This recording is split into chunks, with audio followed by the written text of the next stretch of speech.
Sunlight streams through the Martian biodome, bathing vibrant plants in an otherworldly glow, a testament to human ingenuity. Commander Eva Rostova, focused and resolute, moves through the lush ecosystem, her presence a quiet force amidst the green. She approaches the bee enclosures, an expectant look on her face, listening for the familiar, comforting hum. An unnatural, chilling silence greets her, the absence of sound a stark contrast to the verdant life around her.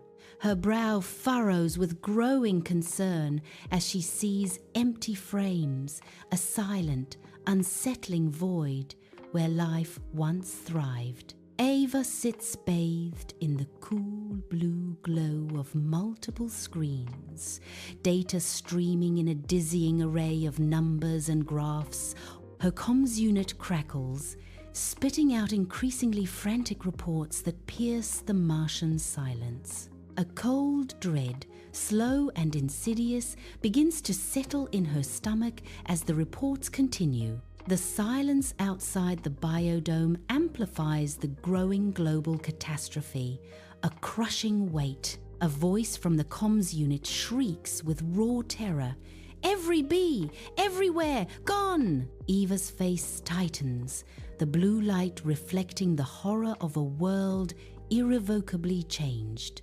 A grizzled farmer, his face etched with worry, stands amidst his bee yard, a desolate landscape of empty hives.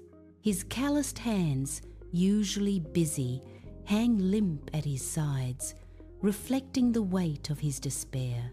The once vibrant bee yard is now shrouded in an oppressive silence, the usual buzzing replaced by an eerie void.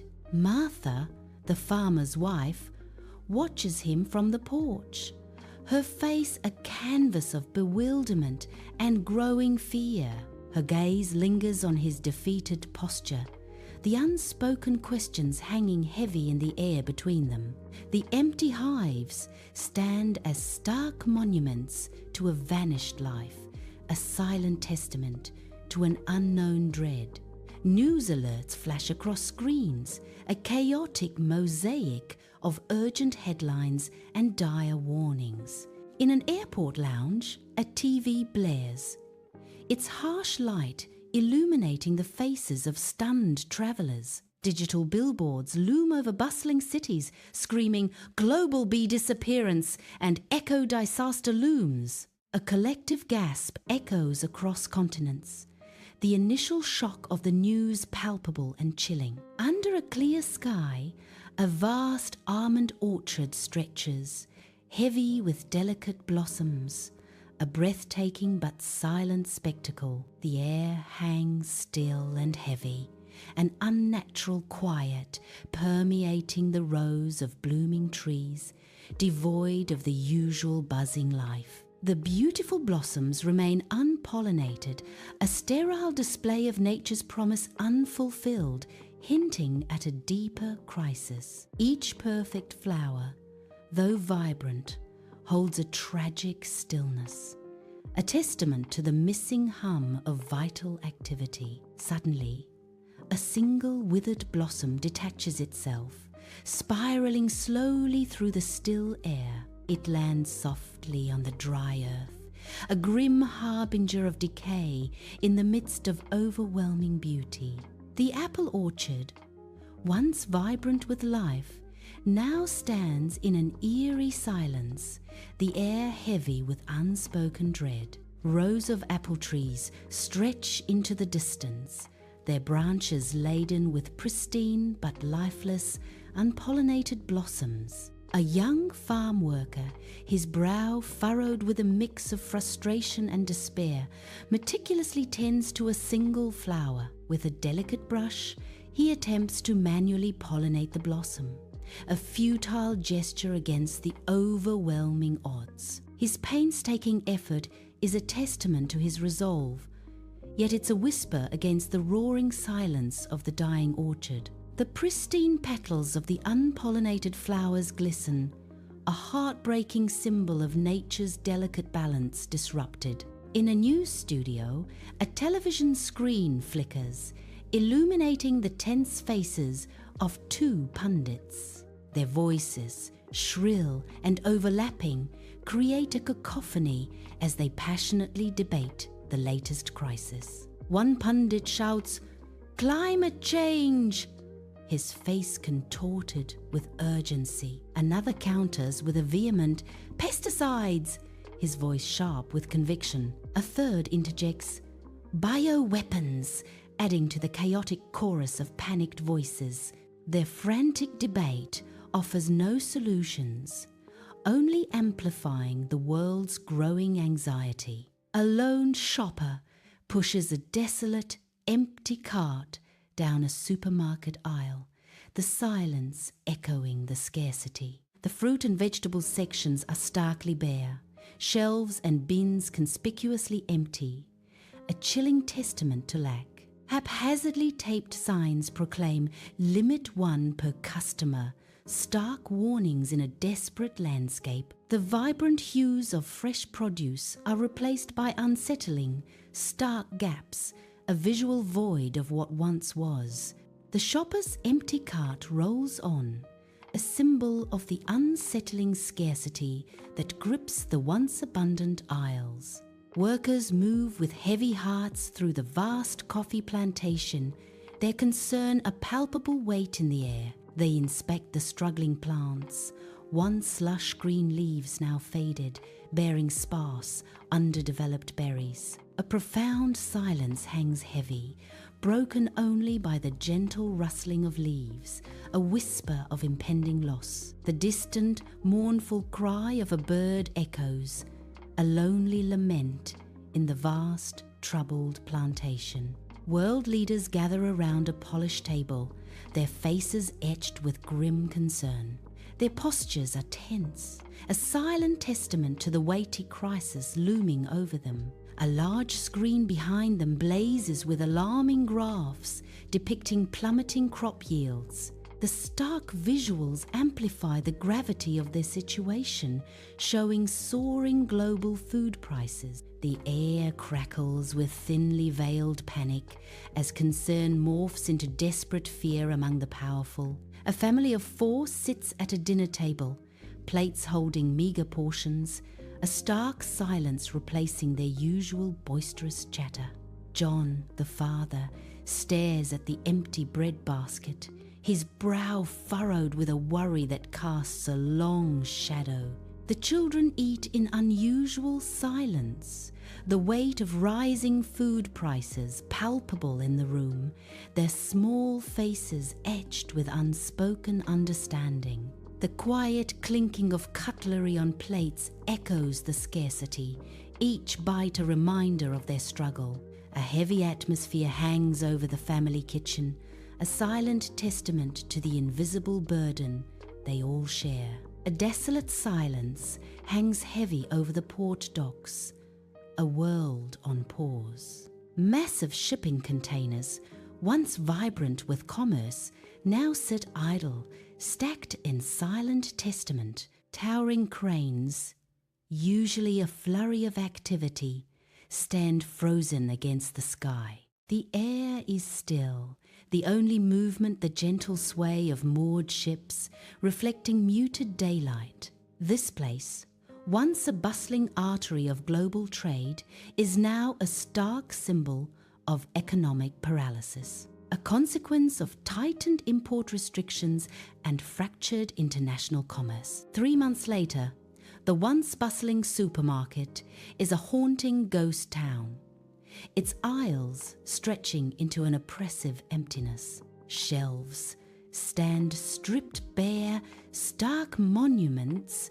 to a vanished abundance, a testament to scarcity. Only a few forgotten relics remain, a dusty jar of pickles, a single can of sardines, a half-empty box of expired cereal. Martha, her face etched with despair, stands before a barren shelf, her reflection wavering in the polished metal. Her weary eyes reflect a profound story of scarcity, a silent narrative of lost hope. A vast crowd, a tide of humanity, surges through the city streets, their collective despair a palpable force. Homemade signs, stark and desperate, proclaim their agonizing pleas.